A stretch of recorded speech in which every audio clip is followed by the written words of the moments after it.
কোমরে ব্যথার ক্ষেত্রে অধিকাংশ জায়গায় আমরা যেটা দেখি যে কোমরে ব্যথার মূল কারণ হচ্ছে কোমরের যে মাংসপেশিগুলো রয়েছে এই মাংসপেশিগুলো টট হয়ে যায় বা স্পাজম হয়ে যায়। এই সমস্ত ক্ষেত্রে স্ট্রেচিং এক্সারসাইজ অত্যন্ত গুরুত্বপূর্ণ ভূমিকা পালন করে।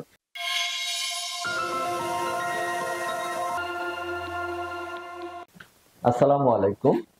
আজকে আপনাদের সাথে ব্যাক স্ট্রেচিং এক্সারসাইজ নিয়ে আলোচনা করব। কোমরে ব্যথার ক্ষেত্রে অধিকাংশ জায়গায় আমরা যেটা দেখি যে কোমরে ব্যথার মূল কারণ হচ্ছে কোমরের যে মাংসপেশিগুলো রয়েছে এই মাংসপেশিগুলো টট হয়ে যায় বা স্পাজম হয়ে যায়।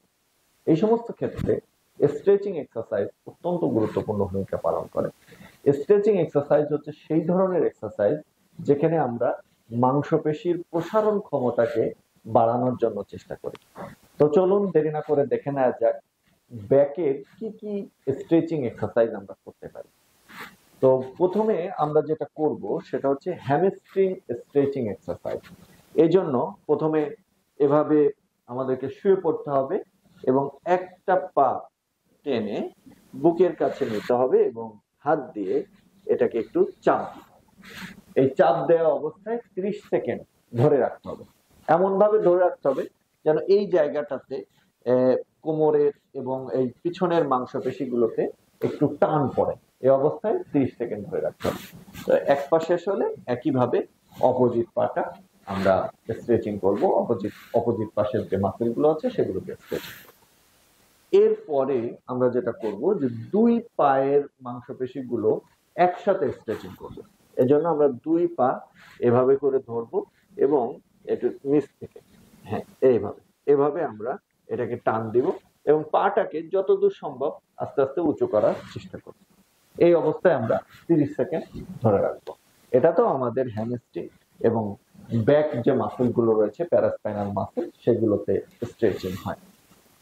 এই দুইটা করার পরে আমরা তৃতীয় যে এক্সারসাইজটা করব তার জন্য আমাদেরকে একটু বেডের সাইডে চলে আসতে হবে এবং আমি বলবো যে এই এক্সারসাইজটা একটু কঠিন। এটা যাদের কোমরে বেশি ব্যথা আছে বা যারা একটু বয়স হয়ে গিয়েছে তাদের এই ব্যায়ামটি না করাই ভালো, বরং যারা ইয়াং আছেন এবং কোমরে অতটা বেশি ব্যথা নেই তারা এই ব্যায়ামটা প্র্যাকটিস করতে পারে। সেক্ষেত্রে আমাদের একটি পা নিচে নামিয়ে দিতে হবে এবং অপর পাটি ধরে ভাঁজ করে বুকের কাছে টেনে ধরে রাখতে হবে এবং এই পাটা নিচের দিকে রাখতে হবে। এভাবে আমরা 30 সেকেন্ড ধরে রাখবো। এরপরে আমরা ব্যাক মাসেল গুলোকে, মেইনলি ব্যাকের মাসেল গুলোকে স্ট্রেচিং করার জন্য আমরা একটা এক্সারসাইজ করব। সেটা হচ্ছে যে আমরা একটু উঠে বসবো।